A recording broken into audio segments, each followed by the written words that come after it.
AP government implement చేసిన schemes.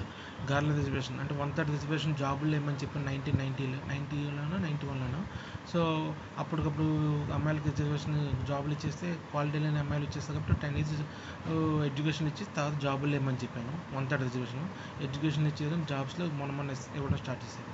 So జన్మభూమి, అలాగే రైతు బజార్ పథకం, అలాగే గ్రామీణ ఉపాధి పథకం, అలాగే ఫీజు రీయింబర్స్మెంట్ పథకం, అలాగే డ్వాక్రా స్కీమ్, అలాగే widow pension scheme, anganwadi scheme, నగదు బదిలీ పథకం, అలాగే బంగారు తల్లి స్కీమ్, అలాగే Ammahastam scheme, online bill payment, electricity కానీ టెలిఫోన్లో కానీ బిల్లు కామన్గా పే చేయడం, ఏపీ ఆన్లైన్.com వెబ్సైట్లో పే చేయడం, అలాగే పనికి ఆహార పథకం అంటే ఫుడ్ ఫర్ వర్క్, అలాగే మీ సేవ ఈ సేవ, అలాగే ప్రతి టౌన్లో కూడా ఎమ్మెల్యేలతోటి జస్ట్ ఒక స్కీమ్ ఇప్పించడం, వాటర్ సప్లై బిస్లరీ ప్లాంట్స్ పెట్టి వాటర్ సప్లై చేయండి వైఎస్ఆర్ టైంలో చెప్తే, ఇప్పుడు ప్రజెంట్ చంద్రబాబు టైంలో ఎన్టీఆర్